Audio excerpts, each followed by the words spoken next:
Hi everybody, welcome back to Friday Night Thrones. The spoilers for this episode are for episode 1, Winter is Coming, and up to page 90 in book 1, Game of Thrones.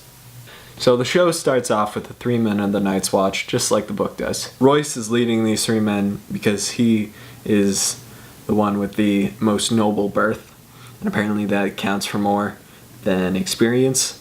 Garrett would be the one with the most experience. He's a pretty grizzled veteran of the Wall. And then there's Will, who is the skinny scout-looking dude. So these 3 guys go north of the Wall, and in the show it makes it look like they're just outside the Wall, not very far, looking for this wildling camp. In the book, they say they're about 9 days' ride from the Wall, so that's a big deal. Now the show plays out this scene a little differently than the book. Royce is immediately shanked by a White Walker. There's no fight. In the book, there's actually a little duel between him and the White Walker. It's pretty one-sided, but at least he puts up a fight. In the book, it plays out like this. Garrett is set to watch the horses, and so he stays back while Royce and Will go scout out the wildling camp so Royce can get a better look at all these dead people. Royce is very disappointed that there's no dead people there, so he has Will climb up into a tree and scout out to see where the wildlings might have gone. This is the point where the White Walker rolls up, and basically Royce sees him coming and has a little duel with him. During the time that Royce is fighting this White Walker, Will stays in the tree, and the White Walkers don't notice him.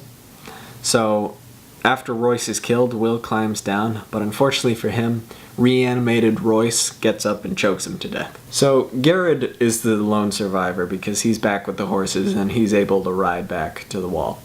Now, the one question I have with both the book and the show is how did they get through the Wall? Did they just run through Castle Black? They opened the gates and they just bombed through and kept going? If that's the case, I get why they were caught so quick. If you guys have any theories on how Garrett or Will might have made it through the Wall, please share in the comments. Now jump to Dany's storyline. Now, most of the events play out somewhat similarly to how they do in the book, but the main difference is the fact that we get to hear Dany's thoughts about Illyrio. Illyrio's basically stroking Viserys' ego, and she mistrusts him for that.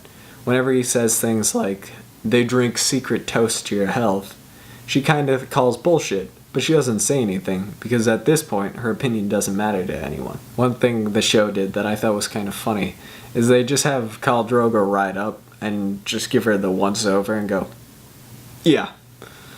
And he decides to marry her like that.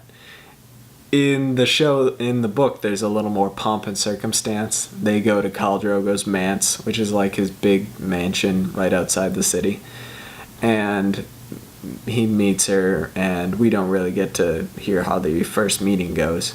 But basically, for all intents and purposes, it went well. Now jump to Jon's storyline. He's outside the feast because he's a bastard and he's not allowed in.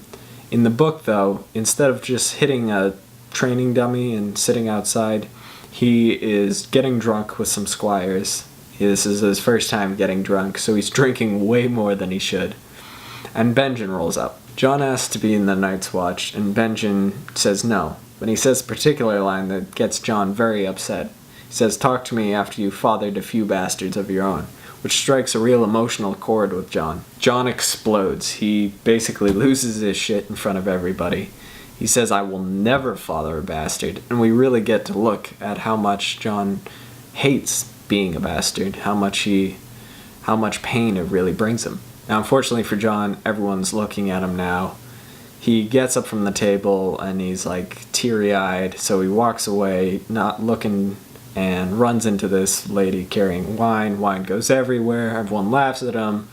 Now he's just like, "Fuck, my night's ruined," and runs off all ashamed. Now this is where the book and the show align. Jon goes to the yard and is really upset and is just looking to be alone, when lo and behold, Tyrion appears. So Jon goes to the yard and he meets Tyrion there, and he tries to compose himself because he still just knows Tyrion as a very important dude, brother to the queen. And so they exchange pleasantries, and Tyrion's like, "Hey, I'm gonna come down and talk to you." And Jon's like, "Do you want a ladder?" And Tyrion's like, "Nah, fuck that."